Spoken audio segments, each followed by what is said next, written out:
भी। मैं ही पार्वती हूँ और मैं ही संतोषी और मैं ही हूँ अन्नपूर्णा। आप सब? हाँ, ब्रह्मा जी ने हम सबको मिलाकर ही बेटी को बनाया ताकि मैं लक्ष्मी बनकर तुम्हें सुख समृद्धि दूं, मैं सरस्वती बनकर तुम्हें ज्ञान दूं, मैं पार्वती बनकर तुम्हें स्वाभिमान दूं, दुर्गा बनकर तुम्हें शक्ति दूं, काली बनकर तुम्हारे दुखों का नाश करूं, शीतला बनकर तुम्हारे जीवन में शांति लाऊं, ज्वाला बनकर तुम्हारे जीवन में रोशनी लाऊं और अन्नपूर्णा बनकर तुम्हारी जिंदगी को खुशहाल बनाऊं।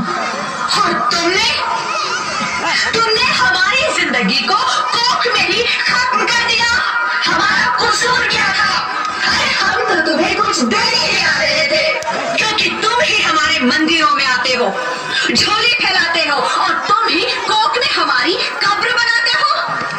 तुम जैसे लोगों को हमारे मंदिरों में आने का कोई हक नहीं है, जो मंदिर में आकर चुनरी उड़ाते हैं और कोख में ही हमारी बलि चढ़ाते हैं।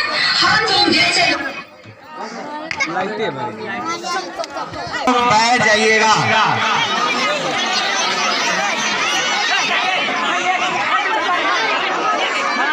लोगों पर खुशियाँ नहीं बरसाएंगी, कभी नहीं। मुझे माफ कर दो, उठ गया था। ऐसे गंदी सोच के लोगों ने बनाए हैं।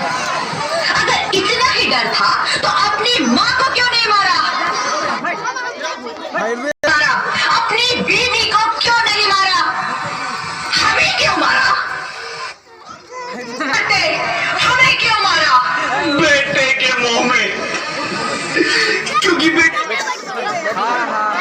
तुम्हें लग रहा था तो तुम मरते। हमें क्यों मारा? बेटे के मुंह में, क्योंकि बेटा वंश चलाता है। अरे मूर्ख, अगर बेटा वंश है तो बेटी अंश है, अगर बेटा आन है तो बेटी गुमान है, अगर बेटा दवा है तो बेटी दुआ है, अगर बेटा गीत है तो बेटी संगीत है, और अगर बेटा भाग्य है तो बेटी भाग्य विधाता है। यहाँ सबको माँ चाहिए, बहन चाहिए, बीवी चाहिए, मगर बेटी क्यों नहीं चाहिए? जबकि ओस की खून सी होती है बेटियां। माँ बाप को जरा सा भी दर्द हो तो रोती है बेटियां। रोशन करता है बेटा सिर्फ एक कुल को, दो दो कुलों की लाज ढोती है बेटियां। फिर भी किसी को नहीं चाहिए बेटियां। क्यों नहीं चाहिए बेटियां? है किसी के पास इस बात का जवाब? बेटियां क्यों नहीं चाहिए? हमारा क्या कसूर है?